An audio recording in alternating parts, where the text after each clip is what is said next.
계속해서 사도행전 말씀드립니다. 자, 사도행전 10장은 제가 구원론에서 중요한 위치를 찾아보다고 말씀드렸습니다. 첫째, 이방인에게 복음이 전파된다는 것도 획기적인 일이죠. 그 당시 유대인들은 이방인에게 복음을 전하면 안 된다고 생각했습니다.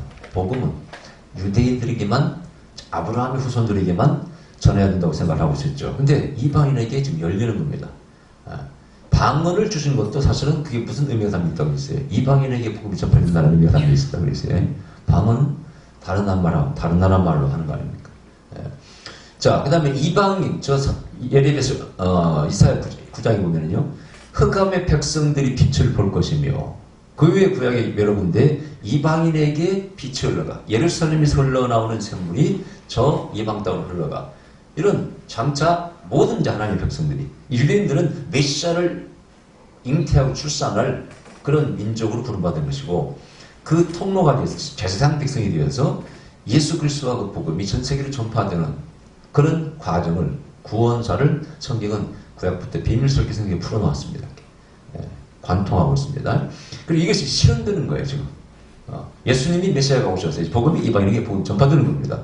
그 대상으로서 지금 로마의 백부장, 바로 이 고넬료가 구원받게 돼.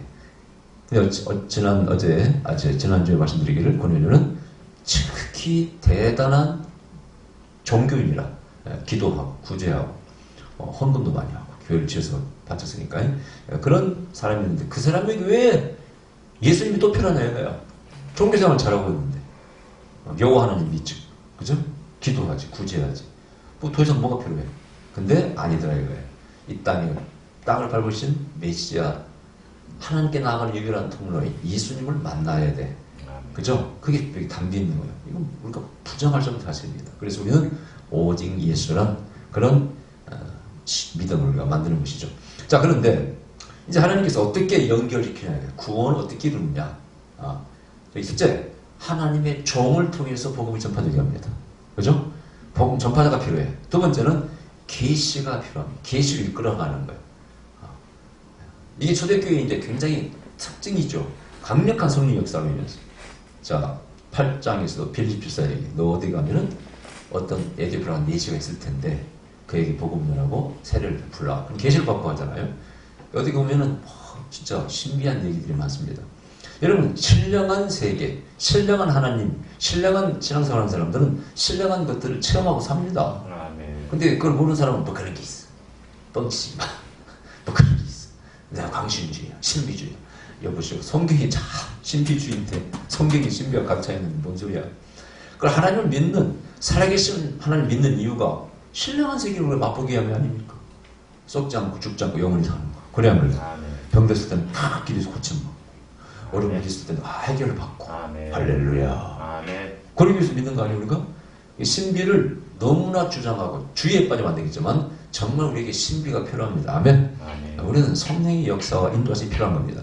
자, 그래서 아까 말한 사람을 통해서 복음을 전파하게 하시고 계시를 통해 성령께서 계시로 인도해 가시죠.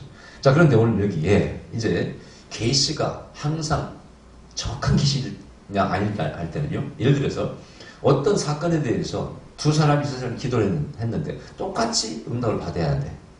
자, 우리가 예언자들이 참 웃기는 게 있어요. 어떤 국가적인 세계적인 중요한 사건에 대해서 아니면 뭐 어떤 정책에 대해서 기도를 해요. 예를 들어서 부시가 아프가니스탄, 어디죠?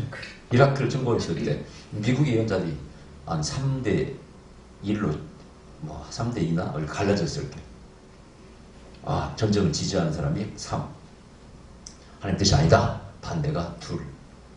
결론적으로 누가 맞았을까? 모르겠어. 정확히는 모르겠지만 나는 반대가 맞다고 생각합니다. 왜냐면 얻은 것도 없어. 결국은 사람은 무지하게 주고 돈만 무지하게 쓰고 결국은 지금도 계속해서 테러는 일어나고 있고, 잘 후세인이 잡고 있으면 그런 테러는 안 일어났지. 그죠? 그래서 이게 옳다고도 그렇다고 복음이 전파되는 것도 아니에요. 그렇게 생각하면 그렇게 생각할 수 있고, 앞으로 장차 10년, 20년 뒤를 모르겠어. 어떤 일이 벌어질지는. 그죠? 또 하나는 이제 희한한 일이 있어. 거기 뭔가 또 희망적인 소식이 있어. 지금 어제 뉴스 뭐라고 했냐면, 쿠르드가 원래 회교도들입니다, 주로. 쿠르드 민족이 회교도에서 자꾸 개종한답니다. 무슨 근데 기독교로 회동하는 게 아니고 조라스터교. 페르시아의 오래된 기원전부터 있었던 조로아스터교가 있어요. 불화교라고 그래요. 불을 섬기는 배화교, 배화교라고 그러는데 불을 숭배하는, 태양을 숭배하고. 근데 그 교리가 굉장히 건전합니다. 조로아스터교가 선행과 선을 강조하죠. 개종하고 있어요. 왜냐? 회교로부터는 뭐 회를 느끼는 거. 뭔 종교가 이런 종교가 있냐 이거야. 회교를 잘 믿는 사람들은 테러리스트야. 꼴통들이야. 이게 뭐 문제가 있다는 거야, 종교가. 근데 그 얘기를 옛날에 터키 선교 왔을 때도 직접 현지한테 들었어요. 우리 회교는 문제가 있대. 말로는 뭐 선행 형제를 가리키는데 실제로는 정제, 조지 죽이고 자기 자식까지도 죽여. 남의 남자 총각하고 데이트하고 손잡았다고 죽여버리고. 이게 말이 되냐 이게. 그런 일이 뭐 다반사로 일어나지 않아요? 다반사로. 뭐 이게 종교, 이게 뭔 진리가 있냐? 뭐 거기에 신이 있냐 이거야. 그런 짓 있으면 때려 죽여야지. 인간들이 다 스트라이크를 해서 때려 죽이든 쫓아내지 해야지. 그래 안 그래 이러군요. 그런 신이다. 그런 신이. 인간을 괴롭히는 신이. 뭔가 이게 잘못됐어요. 이러면 역사적으로 회교는 유대교에서, 기독교에서 왜곡된 종교를 정치 이데올로기를 만들어서 그렇게 만들어낸 것이 바로 사회비가 바로 회교입니다, 여러분. 거기서 지금 회의를 느끼고 있어요. 놀라운 뉴스예요. 근데 기독교로 개종하면 좋겠는데 조로아스터교로 개종하고 있다는 거예요. 많은 회교들, 크루들들이. 이번에도 트럼프가 바보 멍치 같은 짓을 해가지고 또 애꾸는 사람 많이 죽였잖아요. 자기 실컷 도와준 사람들 배반하고. 트럼프는 또라이야. 하여튼 내가 볼 때는 제발 좀 물러났으면 좋겠어. 하는 짓마다 하여튼 이상한 짓만 해. 우리나라도 지금 뭐 방위비도 뭐 6조가를 누군들.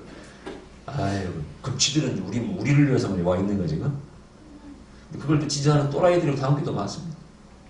참, 걱정거리죠, 걱정거리. 자, 그런데, 이제 계시가 아까. 어떤 사건에서 계시가 똑같이 받아야 돼. 자, 어떤 그 선교단체에서는요, 자, 우리가 선교로 들어갈 것인가 기도한대요. 그러면 한 계시를 받은 예언 은사의 사람이 자매가, 하나님께서 지금 저 아프리카로 가라고 하십니다. 근데 한 또 자매는 아닙니다. 아시아로 가라고 한답니다. 한 자매는 또, 나는 저 아프리카라고 2대1이야. 그럼 누구 계시를 따라가야 되겠어? 그 사람들은 그런데요. 가능하면 만장일치를 쫓아간대. 계시가 많이 떨어졌을 때 재미있는 얘기입니다. 일리 있는 얘기죠, 그죠? 계시가 같아야죠. 하나님이 계시가 틀려버리면 안 되잖아요. 그래서 간접적으로 예언의 대결이 벌어지는 거예요. 예를 들어서 제가 뭐 홍혜선이 저 가짜 예언이다. 북한 쳐들어온다는 가짜다. 옛날에 흑인 목사 가서 전쟁이 난다. 얼마나 떠들었어요. 다 틀렸다, 저거. 부분적이야, 뭐, 휴전선 주기 쏘고 할 수 있지만, 한반도에 큰 대전쟁은 절대 일어날 수가 없다, 이거다. 계시도 그렇고, 하나님 우리 민족이 번영을 약속하셨고, 또 하나는 현실적으로 북한이 전쟁을 일으킬 만한 힘이 없다. 그래, 안 그래요? 그러니까 핵무기가 말하니, 여러분, 이 지상군이라든가, 대포, 비행기가 빵빵하면은요, 그걸로도 굉장히 위협이 되는데, 현저히 떨어지기 때문에, 군사력이, 북한이. 그래서 핵무기를 위협하는 겁니다, 여러분. 위협하는 겁니다. 지금 싸우면 우리가 북한에 지겠어요? 탱크, 비행기가 굴러갈 기름이 없는데 어떻게 전쟁합니까? 근데 그걸 믿는 바보 멍청이들이 특히 기독교 가운데 세게 있습니다. 그래도 목사들이, 지도자들이, 정신나간 지도자들이 여러분. 저는 여러 번 페이스북에 다 가짜 땅굴도 어디 부산 광주까지 팠다고 얼마나 떨어대고 군인 소장 출신 장로가 떠들어대고 그렇게 무식한 소리를 할 수 있어요.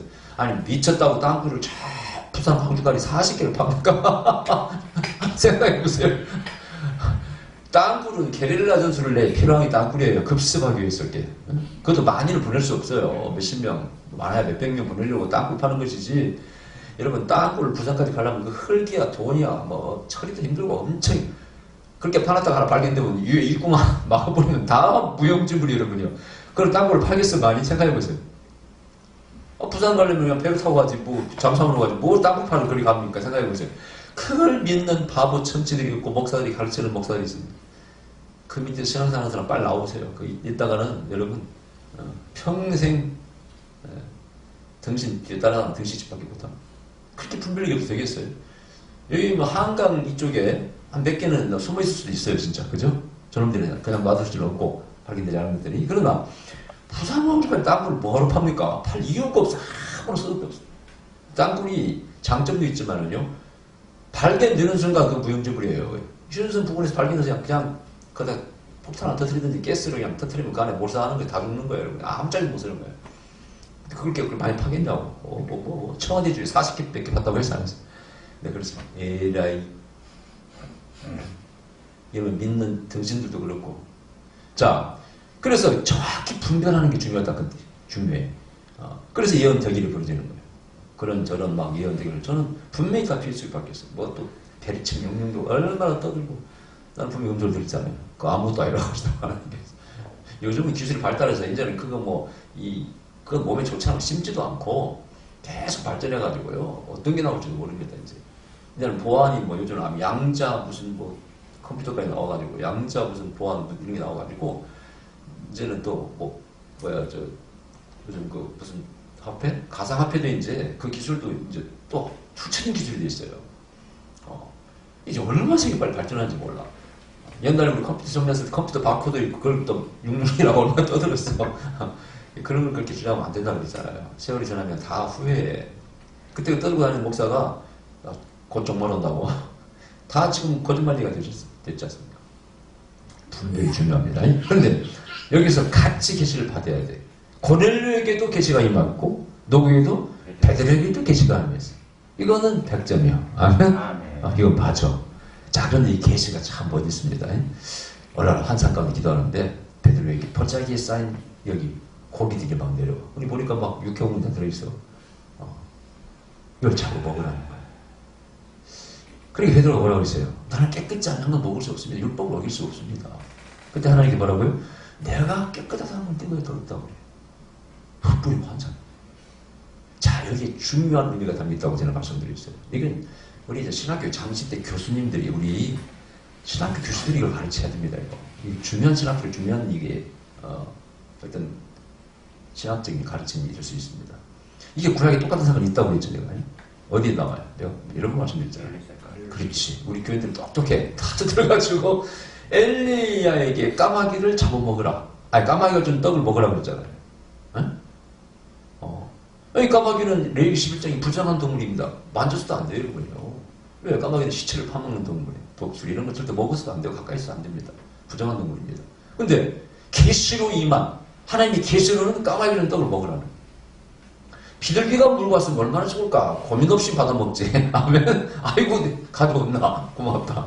이 까마귀가 까까. 아니 또 까마귀가 글자로 우리 말로 하면 까만 마귀네. 까만 마귀가 이 떡을 물고 오니 고기를 물고 오니 먹어야 돼 말이야 돼. 갈등이 생겨. 근데 엘리야는 먹었어 안 먹었어요? 아이고 배고픈 김에 먹고야. 아유 잘 먹었네 그냥. 시내가에 가서 그리스도는 물 먹고 까마귀가 가면 떡고기를 먹고 얼마나 좋아. 그게 하나님이 인도하심을 받는 사람이 받는 세 가지 공급이라고 했어요. 물과 떡과 고기가. 물은 성령을 때로는 만나는 떡은 만나요. 고기는 특별 체험 은혜를 받는다고 했어요. 자, 근데 똑같은 일이 시작이 되는 거예요. 잡아 먹으라는 거예요. 야, 고민에 빠졌어. 이 사건이 이제 이 기독교가 이방인에게 복음을 전파하는 큰 중요한 전환점이 됩니다. 사도행전 15장에서 예루살렘 공회가 열렸을 때 사도관의 회의가 열릴 때 논쟁이 벌어졌어요. 왜 이방인에게 복음을 전하냐? 유대인에게 전해야지. 거기 이론이 많았을 거예요. 그렇게 아예 이방인에게 복음을 전해서는 안 된다는 사람도 있었을 것이고 아직은 아니다. 그렇게 주장하는 사람도 있었을 거예요. 때가 아니다. 먼저 유대인부터 전한 다음에 이방인에게 전해. 이렇게 주장하는 사람도 있었을 거예요. 성경에 자세히 안 나와 있지만은. 근데 베드로가 뭐라고 했어요? 내가 이방인에게 복음을 전할 때 성령이 이방인에게 임하더라. 여기 지금 사건입니다. 이거. 고넬료의 집에 가서 말씀을 전할 때, 말씀을 들을 때 성령이 임하더라는 게 신학적으로 성령의 중요한 얘기입니다. 성령을 안 줄 때만 임하는 게 아니야. 말씀을 들을 때도 임하더라는 것이. 근데 그 뭘 보고 알았어요? 베드로가. 말씀을 들을 때 성령이 임하는 걸 알았다고 했는데 그냥 얼굴이 막 은혜 받는 얼굴이야. 그래서 한 거야? 어떤 현상이 있을까라는 거야. 막 떨어. 말씀 듣는 막 떨는 거야. 어떤 사람 방언도 막 나와. 말씀 듣고 있는데. 그런 사건이 현재 많이 일어나고 있잖아요. 제가 전에 말씀드렸죠. 제 아는 우리 자체 전도했던, 기도 많이 했던 우리 아차산 부부간에 가서 기도하고 그랬는데 그 목사님이 저한테 묻더라고요. 목사님, 제가 말이에요. 어느 교회 헌신일에 초청받아서 갔는데 내가 막 설교를 팍 전하는데 갑자기 권사님이 팍 쓰려 발작을 나타났는데 이 마귀가 얼마나 상전이냐 혼났습니다. 나한테 그러더라고. 그래서 목사님 그게 마귀 역사입니까? 내가 볼 때는 성령 역사입니다. 성령이 역사니까 속에 있는 마귀가 못 참고 못 끼도 드러나는 건데 목사님 능력 있는 겁니다, 목사님이. 그럼 한번 떠나가라, 귀신 떠나가라고 사역을 해야 되는데, 아이고, 설교를 방해하는 거야. 이렇게 생각하는 거야. 오늘날 그러나 영성사하는 사람은 첫번째 이론이 정립이 되어 있어요. 말씀을 들을 때 그런 현상이 나타나면은 그건 성령이 빛의 마음으로 어둠에 못 견디고 드러나는 거기 때문에 축사하고 치유를 하고 되어 있어요. 그래서 사역팀을 만드는 것이죠. 이게 전혀 한국교회는 알지도 못하고 준비가 안 되기 때문에. 옛날 우리나라도 부흥사들, 능력 있는 부흥사들은 말씀드릴 때 쓰러지고 했습니다. 나타나고 막 엄청. 그래서 이런 것을 알아야 돼. 아멘? 이런 원리를 모르면 안 됩니다. 자, 근데 어쨌든 그렇게 주장하고 있는데 그때 베드로가 그 얘기는 말씀을 내가 전하는데 성령 이방인에게 임하더라 이거야. 그럼 성령은 누굽니까? 삼위일체 하나님 아닙니까? 천사도 아니에요, 성령은. 그죠? 삼위일체 하나님이에요. 그래서 성령이 하시는 걸 우리가 반대하면 되나? 방해하면 되나? 그러니까 아무 말도 못해 사도들이. 그래서 야고보가 이제 그때 회장을 했는데 야고보가 예수님의 그 형제인데 듣고 보니까 사회를 보다가 듣고 보니까 자기도 반박할 수가 없어. 그렇잖아요? 아니 성령께서 역사하시는데 우리가 어떻게 하란 말이야? 따라가야지. 그래서 그때 예루살렘 공회에서 뭘 결정해요? 이방인에게 복음을 전파하는 것이 가하다. 맞다 이거야. 성령을 쫓아가야지 우리가. 그래서 그게 이방인이 복음 전파됩니다. 그러면 이게 우리 기독교가 처음에 출발할 때 확산, 부흥, 발전, 확산하는데 굉장한 신학적인 어떤 토대가 된 겁니다. 그죠? 길을 열어준 거예요. 이게 바로 그 사건입니다. 할렐루야. 너무나 이게 위대한 사건이에요. 그래서 이 사도행전은 성령 행전이에요. 성령께서 인도하시는 대로. 자, 13장에서 선교사를 파송할 때도 마찬가지예요. 바나바 바울 뽑을 때 성령께서 시킨 대로 둘이 뽑았다고 얘기했어요. 금식하는 게. 먼저 금식을 하라고 했어요. 예언자들이. 하나님 금식하라고 한다고. 금식을 하고 있는데 두 사람을 세워라. 예언자가 그런 거야. 바울과 바나바를. 그래서 안수에서 선교사를 파송하잖아요. 전부 다 성령 인도하심이에요. 오늘날 교회가 다시 부흥하려면 이 다이나믹한 성령의 역사 인도하심을 받아들여야 돼요. 아멘. 나타내야 됩니다. 아멘. 아멘? 이게 성경적인 교회예요. 그렇게 해야 진정한 영적인 교회고 교회도 부흥할 수 있습니다. 우리가 이제 부흥도 그렇잖아요.